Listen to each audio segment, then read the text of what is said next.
പുതിയൊരു വീഡിയോയിലേക്ക് എല്ലാവർക്കും സ്വാഗതം. അപ്പോൾ നമ്മൾ ഈ വീഡിയോയിൽ ഈ ആഴ്ചത്തെ തൊഴിൽ വീതി അതുപോലെ തന്നെ തൊഴിൽ വാർത്തയ്ക്കകത്തൊക്കെ പറയുന്ന ഏറ്റവും പ്രധാനപ്പെട്ട PSC വാർത്തകളും അപ്ഡേറ്റുകളും എന്തൊക്കെയാണ് എന്നാണ് ചർച്ച ചെയ്യാനായിട്ട് പോകുന്നത്.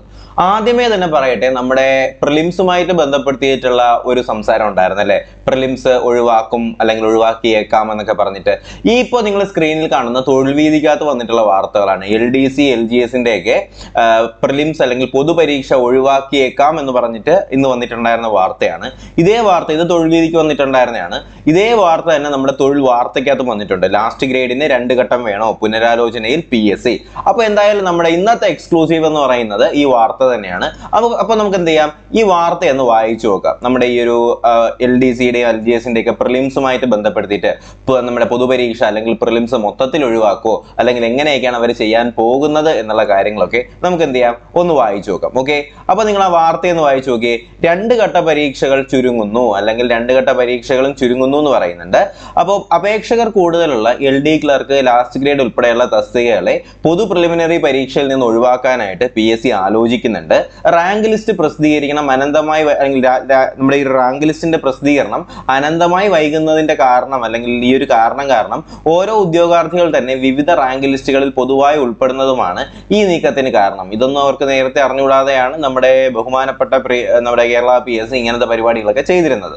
100-ലധികം തസ്തികകൾ ഉൾപ്പെടുത്തി നടത്തുന്ന കോമൺ പ്രിലിമിനറി എക്സാം എഴുതാൻ കഴിയാതെ പോകുന്ന ഉദ്യോഗാർത്ഥികൾക്ക് ഉണ്ടാകുന്ന വലിയൊരു നഷ്ടവും ഇതിനകത്ത് പരിഗണിക്കുന്നുണ്ട്. അപ്പോൾ ഉദ്യോഗാർത്ഥികളുടെ കാര്യങ്ങളൊക്കെ ചിന്തിച്ച് പരിഗണിക്കാനും അതിന് വേണ്ടിയിട്ടൊക്കെ പ്രവർത്തിക്കാനും ഒക്കെ നമ്മുടെ കേരള PSCക്ക് അറിയാം കേട്ടോ. അപ്പോൾ എന്തായാലും ഇതിനകത്ത് പറയുന്നതെന്ന് വെച്ചാൽ, ഇപ്പോൾ സംഭവം വേറെ ഒന്നുമല്ല. ഇപ്പോൾ ഒരു പ്രിലിമിനറി പരീക്ഷ ഇപ്പോൾ ഒരാൾക്ക് എഴുതാനായിട്ട് കഴിഞ്ഞില്ല. പക്ഷെ ആ പ്രിലിമിനറി പരീക്ഷയ്ക്കകത്ത് വരുന്ന ബാക്കി പരീക്ഷകൾ എന്ന് പറയുമ്പോൾ 10th ലെവലാണെങ്കിൽ ഇപ്പോൾ LGS കിട്ടത്തില്ല, LDC കിട്ടത്തില്ല, 10th ലെവലിനകത്ത് വരുന്ന തന്നെ IRB കിട്ടത്തില്ല, അങ്ങനെ ഒരുപാട് വിഷയങ്ങൾ വരുന്നുണ്ട്. അപ്പോൾ ആ ഒരു പ്രശ്നം മാറ്റാൻ വേണ്ടി കൂടിയാണ് എന്ത് ചെയ്യുന്നത്, ഈ ഒരു തരത്തിൽ പ്രിലിമിനറി പരീക്ഷ ഒഴിവാക്കാനായിട്ട് പോകുന്നത് എന്നൊക്കെയാണ് പറയുന്നത്. അപ്പോൾ LDC LGS എന്നിവയ്ക്കൊപ്പം കമ്പനി കോർപ്പറേഷൻ ബോർഡ്, അതുപോലെ തന്നെ company corporation board assistant, last grade സർവകലാശാല അസിസ്റ്റന്റ് എന്ന് പറയുമ്പോൾ university LGS, last grade secretariat office attendant, sub inspector വരുന്നുണ്ട് കേട്ടോ. സബ് ഇൻസ്പെക്ടർ തുടങ്ങിയ ലക്ഷക്കണക്കിന് ഉദ്യോഗാർത്ഥികൾ അപേക്ഷിക്കുന്ന തസ്തികകൾക്കെല്ലാം പൊതുപരീക്ഷയിൽ നിന്ന് ഒഴിവാക്കിയേക്കാം. ഇവയ്ക്ക് പ്രത്യേകം പരീക്ഷ നടത്തി റാങ്ക് ലിസ്റ്റ് പ്രസിദ്ധീകരിക്കാനാണ് ആലോചന വരുന്നത്.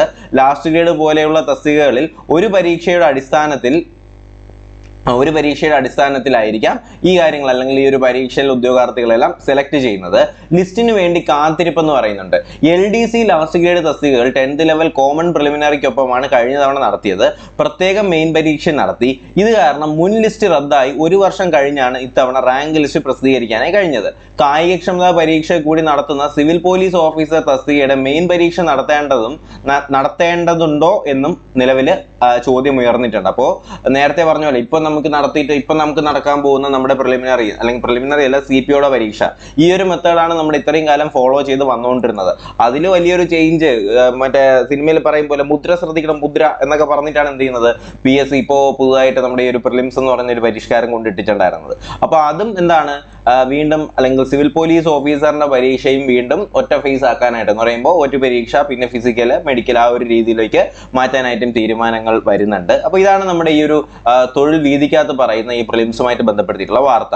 ഇതേ സാധനം നമ്മുടെ തൊഴിൽ വാർത്ത അല്ലെങ്കിൽ തൊഴിൽ വാർത്തയ്ക്കകത്ത് എന്താണ് പറയുന്നത് എന്ന് നോക്കാം. ഇതിനകത്ത് തൊഴിൽ വാർത്ത ഇമ്പാക്ട് എന്നൊക്കെ പറഞ്ഞിട്ട് കൊടുത്തിട്ടുണ്ട്. തൊഴിൽ വാർത്തയുടെ ഇമ്പാക്ട് എന്നൊക്കെയാണ് അവർ പറയുന്നത്. അപ്പോൾ ലാസ്റ്റ് ഗ്രേഡിന് 2 ഘട്ടം വേണോ, പുനരാലോചനയിൽ PSC. അടുത്ത വർഷം മുതൽ 2 ഘട്ട പരീക്ഷയിൽ പരിഷ്കാരം വന്നേക്കാമെന്നൊക്കെ പറയുന്നുണ്ട്. ഇതിൽ എന്തൊക്കെയാണ് പറയുന്നത് എന്നുള്ള മെയിൻ പോയിന്റുകൾ നമുക്കൊന്ന് വായിച്ചു നോക്കാം.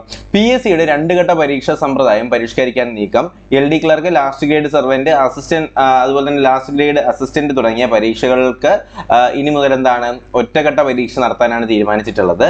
സർവകലാശാല അസിസ്റ്റന്റ്, സെക്രട്ടേറിയറ്റ്, അതുപോലെ തന്നെ PSC അസിസ്റ്റന്റ്, യൂണിഫോം സേനകളിലേക്കുള്ള സബ് ഇൻസ്പെക്ടർ, ഇൻസ്പെക്ടർ എന്നിവയ്ക്കും വെവ്വേറെ പരീക്ഷകൾ നടത്താനായിട്ട് ഉദ്ദേശിക്കുന്നുണ്ട്.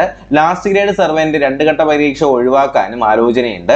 1 വർഷം കാലാവധിയുള്ള യൂണിഫോം ട്രെയിനിങ് തസ്തികകൾക്ക് പ്രാഥമിക പരീക്ഷ ഉണ്ടാകില്ല എന്ന് പറയുന്നുണ്ട്. എന്ന് പറയുമ്പോൾ നമ്മുടെ പോലീസിന്റെ കാര്യമാണ് പറയുന്നത്, CPOയുടെ കാര്യമാണ് ഇവർ ഇതിനകത്ത് പറയുന്നത്. അതിന് പ്രിലിംസ് പരീക്ഷ ഉണ്ടാവത്തില്ല എന്നും പറയുന്നുണ്ട്. 2020-ലാണ് 2 ഘട്ട പരീക്ഷാ സമ്പ്രദായത്തിലേക്ക് PSC കടന്നത്. അടിസ്ഥാന യോഗ്യതകൾ 3ആയി തരംതിരിച്ച് അതിനുള്ളിൽ വരുന്ന തസ്തികകൾ ആദ്യഘട്ടത്തിൽ പൊതുപരീക്ഷ യോഗ്യതയും അല്ലെങ്കിൽ ഇതിനുശേഷമുള്ള യോഗ്യത നേടുന്നവർക്ക് തസ്തികയിലേക്ക് അനുസരിച്ച് മുഖ്യ പരീക്ഷ നടത്തും. വേറെ ഒന്നുമല്ല, നമുക്കറിയാം കുറേ പരീക്ഷകൾ ഒരുമിച്ചുകൊണ്ട് അവരെന്ത് ചെയ്യുന്നു, ഒരു പ്രിലിമിനറി പരീക്ഷ നടത്തുന്നു. ഈ പ്രിലിമിനറി പരീക്ഷയുടെ റിസൾട്ട് എല്ലാം വെച്ചിട്ട് അവരെന്ത് ചെയ്യുന്നു, മെയിൻ പരീക്ഷ നടത്തുന്നു. അപ്പോൾ ഇത് വലിയ, ഞാൻ നേരത്തെ പറഞ്ഞ മറ്റേ നമ്മുടെ ഹൈ സ്പീഡ് മെട്രോ എന്ന് പറയും പോലെയാണ് ഈ ഒരു കാര്യം അവർ നടത്തിയത്. പെട്ടെന്ന് റിസൾട്ട് വരും, പെട്ടെന്ന് കാര്യങ്ങളെല്ലാം ചെയ്യും, പെട്ടെന്ന് അപ്പോയിന്റ്മെന്റ് നടത്തും എന്നൊക്കെ തള്ളിക്കൊണ്ടാണ് എന്ത് ചെയ്യുന്നത്, നമ്മുടെ ഈ ഒരു പ്രിലിംസ് പരീക്ഷ അവർ നടത്തിയിട്ടുണ്ടായിരുന്നത്. പക്ഷേ ലോക പരാജയം എന്ന് പറഞ്ഞാൽ ഇതിലും വലിയ പരാജയം അല്ലെങ്കിൽ നമ്മുടെ കേരള PSC തന്നെ കണ്ടു കാണിച്ചില്ല കേട്ടോ. അപ്പോൾ സംഭവം ഇതാണ്. നമ്മുടെ ഈ ഒരു നിലവിലത്തെ നമ്മുടെ ഒരു പ്രിലിംസ് പരീക്ഷയുമായിട്ട് ബന്ധപ്പെടുത്തിയിട്ടുള്ള വാർത്താ അപ്ഡേറ്റുകൾ എന്ന് പറയുന്നത്, ലാസ്റ്റ് ഗ്രേഡിന് 2 ഘട്ടം വിമർശനങ്ങൾ ഏറെ എന്ന് പറയുന്നുണ്ട്. അതുപോലെ തന്നെ നേരത്തെ പറഞ്ഞ വിവിധ റാങ്ക് പട്ടികകളിൽ ഒരേ ഉദ്യോഗാർത്ഥികൾ എന്ന് പറയുന്നുണ്ട്. മാർക്ക് സമീകരണം അനീതി തുടരും. ഇതിനകത്ത് ഈ സാധനമാണ് നമ്മുടെ മാർക്ക് നോർമലൈസേഷൻ കാര്യം പറയുന്നത്. അത് നമുക്കൊന്ന് വായിച്ചു നോക്കാം. പ്രാഥമിക പരീക്ഷ വിവിധ ഘട്ടങ്ങളായിട്ടാണ് PSC നടത്തിയത്. ഇതിലെ അശാസ്ത്രീയമായിട്ടുള്ള സമീപനങ്ങളും വിമർശനങ്ങൾക്കിടയായി ചില ഘട്ടങ്ങളിൽ ലളിതമായ ചോദ്യങ്ങളും മറ്റു ഘട്ടങ്ങളിൽ കഠിനമായ ചോദ്യങ്ങളും വന്നപ്പോൾ തന്നെ തുല്യനീതി ഉറപ്പാക്കാനായില്ല. എളുപ്പഘട്ടത്തിൽ പരീക്ഷ എഴുതിയവർ കൂട്ടത്തോടെ മുഖ്യപരീക്ഷയ്ക്ക് അർഹത നേടി. മറ്റു ഘട്ടത്തിൽ വിജയശതമാനം കുറയുകയും ചെയ്തു. മാർക്ക് സമീകരണത്തിന് ഈ അനീതി യുക്തിസഹമായി പരിഹരിക്കാൻ ഇപ്പോഴും നടപടി ആയിട്ടില്ല. പ്രാഥമിക പരീക്ഷകൾ തമ്മിലുള്ള ഇടവേളകൾ വർദ്ധിച്ച് ഉദ്യോഗാർത്ഥികൾക്ക് മാനസിക സംഘർഷം ഉണ്ടാകുകയും ചൂണ്ടിക്കാണിച്ചുകൊണ്ടാണ് ഈ ഒരു പ്രാഥമിക പരീക്ഷ 2ഓ 3ഓ ഘട്ടമായി ചുരുങ്ങി അല്ലെങ്കിൽ നടത്തുന്ന കാര്യങ്ങളുമായിട്ട് ബന്ധപ്പെടുത്തിയിട്ടുള്ള സംശയങ്ങൾ ഇപ്പോൾ നിലവിൽ വരുന്നത്. അപ്പോൾ എന്തായാലും നമ്മുടെ ഈ ഒരു പ്രിലിമിനറി പരീക്ഷ ഒരു വേൾഡ് ക്ലാസ് ഫെയിലിയർ, ഒരു വേൾഡ് ക്ലാസ് പരാജയമാണെന്ന് നമ്മുടെ കേരള PSC തന്നെ അംഗീകരിച്ച സ്ഥിതിക്ക് ഇതിനി ഉണ്ടാവുമോ ഇല്ലെന്നുള്ള കാര്യത്തിൽ നമുക്ക് എന്തായാലും സംശയമാണ്. അപ്പോൾ എന്തായാലും എല്ലാ വാർത്തകളും എല്ലാ മാധ്യമങ്ങളും ഇതൊക്കെ റിപ്പോർട്ട് ചെയ്യുന്നുണ്ട് എന്നറിഞ്ഞതിൽ സന്തോഷം. നിങ്ങൾ നടത്തുമോ അല്ലെങ്കിൽ ഈ കാര്യം നടത്തുമോ ഫലത്തിൽ കൊണ്ടുവരുമോ ഇല്ലെന്നൊന്നും നിങ്ങൾ നോക്കണ്ട. ദയവ് ചെയ്ത് പറ്റുമെങ്കിൽ ഈ ഒരു കാര്യം എല്ലാവരും എന്ത് ചെയ്യുക, ഒന്ന് റിപ്പോർട്ട് ചെയ്യുക കേട്ടോ. അപ്പോൾ കാര്യം ഇതൊരു പരാജയമാണെന്ന് എല്ലാവരും അറിയിട്ടേക്ക്. അപ്പോൾ അങ്ങനെ അറിഞ്ഞാൽ മാത്രമേ എന്ത് ചെയ്യത്തുള്ളൂ, ഇത് നിർത്തുന്ന കാര്യത്തിൽ ഒരു തീരുമാനം ഉണ്ടാകത്തുള്ളൂ. എന്തായാലും ഇങ്ങനെ ഒരു തീരുമാനം കേരള PSC എടുക്കട്ടെ എന്ന് തന്നെ ആത്മാർത്ഥമായിട്ട് ആഗ്രഹിക്കുകയാണ്. അടുത്ത നമ്മുടെ ഈ തിരുവനന്തപുരം LGS 52 പേർ കൂടി ഉടൻ നിയമനം എന്ന് പറയുന്നുണ്ട്. അതുപോലെ തന്നെ LDC തിരുവനന്തപുരത്തിൽ 18 പേർ കൂടി നിയമനം വരുന്നുണ്ട്. ബാക്കി വാർത്തകളാണ്. പിന്നെ സർവകലാശാല അസിസ്റ്റന്റ് 12 പേർ കൂടി ഉടൻ നിയമനം പോയിട്ടുണ്ട്. ആകെ ശുപാർശകൾ പോയിട്ടുള്ളത് 837 പേർക്കാണ്. അതുപോലെ തന്നെ സെക്രട്ടേറിയറ്റ് അസിസ്റ്റന്റിന്റെ നിയമന ശുപാർശകൾ തുടങ്ങിയിട്ടുണ്ട്. പിന്നെ ഇതിനകത്ത് വരുന്ന വാർത്ത എന്ന് പറയുന്നത് നമ്മുടെ സിവിൽ പോലീസിന്റെ പരീക്ഷയാണ്. പുരുഷ പോലീസ് അല്ലെങ്കിൽ WCPOയുടെ പരീക്ഷയിൽ 2 ലക്ഷം പേരാണ് അപേക്ഷ, അല്ലെങ്കിൽ 2 ലക്ഷം പേരാണ് നമ്മുടെ കൺഫർമേഷൻ കൊടുത്തിട്ടുള്ളത് കേട്ടോ. ആ കാര്യം ഒന്ന് ശ്രദ്ധിക്കുക. ഞാൻ ഇന്നലെ ഇത് ഡീറ്റെയിൽ ആയിട്ടൊരു വീഡിയോ ചെയ്തതാണ്, കണ്ടല്ലോ. ഇതിനകത്ത് ഓരോ ബറ്റാലിയനായിട്ട് കൊടുത്തിട്ടുണ്ട്. ഇത് വളരെ ഡീറ്റെയിൽ ആയിട്ട് ഇന്നലെ ഒരു വീഡിയോ ചെയ്തിട്ടുണ്ട്. നമ്മുടെ KAP എറണാകുളത്തിൽ നമ്മുടെ പോലീസ് ബറ്റാലിയൻ വെച്ച് നോക്കുകയാണെങ്കിൽ ഏറ്റവും കൂടുതൽ ആൾക്കാർ പരീക്ഷ അല്ലെങ്കിൽ ഏറ്റവും കൂടുതൽ ആൾക്കാർ കൺഫർമേഷൻ കൊടുത്തിട്ടുള്ളത് എവിടെയാണ്? MSP മലപ്പുറത്താണ്. അതിൻ്റെ താഴെ ഏതാണ്? SAP തിരുവനന്തപുരത്താണ്. പിന്നെ അതിൻ്റെ താഴെ വരുന്നത് നമ്മുടെ KAP2 തൃശ്ശൂരാണ്. പിന്നെ അതിൻ്റെ താഴെ KAP1 എറണാകുളത്താണ്. ഏറ്റവും കുറവ് ആൾക്കാർ കൺഫർമേഷൻ കൊടുത്തിട്ടുള്ള ജില്ല എന്ന് പറയുന്നത് അല്ലെങ്കിൽ പോലീസ് ജില്ല എന്ന് പറയുന്നത് നമ്മുടെ പത്തനംതിട്ടയാണെന്ന് തോന്നുന്നുണ്ട്. 27,000 പേരാണ് പത്തനംതിട്ടയിൽ കൊടുത്തിട്ടുള്ളത്. ഓക്കെ. അതുപോലെ തന്നെ WCPO വിമൺ CPO ഏകദേശം 1,64,000 പേരാണ് WCPOയിലുള്ളത്. നമ്മുടെ പയ്യന്മാരുടെ അല്ലെങ്കിൽ CPO ആണെന്നുണ്ടെങ്കിൽ 2 ലക്ഷം പേരാണ് കേട്ടോ. അപ്പോൾ ആ ഒരു വ്യത്യാസം നിങ്ങളൊന്ന് ശ്രദ്ധിക്കുക. അതുപോലെ തന്നെ വനിതാ പോലീസിലെ 43,000 ചില്ലുവാനം അപേക്ഷകൾ അസാധുവാക്കിയിട്ടുണ്ടെന്നും പറയുന്നുണ്ട്. അപ്പോൾ അതുപോലെ തന്നെ അടുത്ത വാർത്ത എന്ന് പറയുന്നത് നമ്മുടെ ഫയർമാൻ്റെ റാങ്ക് ലിസ്റ്റിൽ 334 പേര് വന്നിട്ടുണ്ട്. ജൂനിയർ ഇൻസ്ട്രക്ടറിന്റെ 16 ചോദ്യങ്ങളാണ് ഒഴിവാക്കിയത്. അടിപൊളി കേട്ടോ, നല്ല കാര്യം. 16, 20, 32 ചോദ്യം തന്നെ ഒഴിവാക്കണം. അതുപോലെ തന്നെ ഫിഷറീസ് ഓഫീസറിന്റെ 6 ചോദ്യം. എൻ്റെ പൊന്ന് സാറന്മാരെ, ഇങ്ങനെ ചോദ്യങ്ങൾ ഒഴിവാക്കാൻ നിന്നാൽ ആ ചോദ്യങ്ങൾ അറ്റൻഡ് ചെയ്യാൻ നിൽക്കുന്നവരുടെ കാര്യം നിങ്ങളൊന്ന് ആലോചിച്ച് നോക്കി. നിങ്ങൾ അത്രയും സമയം നിങ്ങൾ അവർക്ക് കൂടുതൽ കൊടുക്കുമോ? ഇല്ലല്ലോ. സാമാന്യ ഒരു ചോദ്യം ഇടുമ്പോൾ അതിന് ആൻസർ കീ ഉണ്ടാക്കി വെച്ചിട്ട് സാമാന്യം ഒന്ന് വായിച്ചു നോക്കാനുള്ള ബോധമൊന്നും വേണ്ടേ? അടുത്ത് വരുന്നത് നമ്മുടെ അസിസ്റ്റന്റ് സെയിൽസ്മാൻ ആണ്. അസിസ്റ്റന്റ് സെയിൽസ്മാൻ്റെ 7 ജില്ലകളിലേക്കുള്ള റാങ്ക് ലിസ്റ്റ് ആയിട്ടുണ്ടെന്ന് പറയുന്നുണ്ട്. 7 ജില്ലകളിലേക്കുള്ള റാങ്ക് ലിസ്റ്റ് ആയിട്ടുണ്ട്. അതുപോലെ തന്നെ അതിന്റെ വേക്കൻസികളും കാര്യങ്ങളൊക്കെ ഇതിനകത്ത് വരുന്നുണ്ട്. ആവശ്യമുള്ളവർ എന്ത് ചെയ്യുക, ഒന്ന് സ്ക്രീൻഷോട്ട് എടുത്ത് വയ്ക്കുക. നമ്മുടെ അസിസ്റ്റന്റ് സെയിൽസ്മാൻ്റെ റാങ്ക് ലിസ്റ്റുമായിട്ട് ബന്ധപ്പെടുത്തിയിട്ടുള്ള വാർത്തയാണ്. അതുപോലെ തന്നെ ആലപ്പുഴ ജില്ലയിൽ നമ്മുടെ അസിസ്റ്റന്റ് സെയിൽസ്മാൻ്റെ നിയമനങ്ങൾ തുടങ്ങിയിട്ടുണ്ട് എന്ന് പറയുന്നുണ്ട്. അതുപോലെ തന്നെ ലീഗൽ അസിസ്റ്റന്റിന്റെ റാങ്ക് ലിസ്റ്റിൽ 132 പേര് വരുന്നുണ്ട്. നമ്മുടെ ദേവസ്വം പ്രായോഗിക പരീക്ഷ 25-ാം തീയതി മുതലുണ്ട്. അതുപോലെ തന്നെ മെയ് 27 പരീക്ഷയിൽ മാറ്റമില്ല. മെയ് 27 നടക്കാൻ പോകുന്ന നമ്മുടെ പ്രിലിമിനറി പരീക്ഷയിൽ മാറ്റമില്ല. പരീക്ഷാ കേന്ദ്രങ്ങൾ 719 പരീക്ഷാ കേന്ദ്രങ്ങളാണ്. നമ്മുടെ യൂണിവേഴ്സിറ്റി അസിസ്റ്റന്റ് 3rd ഫേസിന് നിങ്ങൾ ശ്രദ്ധിക്കേണ്ട പോയിന്റുകൾ ഏതൊക്കെയാണെന്നൊക്കെ ഉൾപ്പെടുത്തിക്കൊണ്ടുള്ള ഒരു വീഡിയോ ഇന്ന് തന്നെ ചെയ്തു തരാമേ.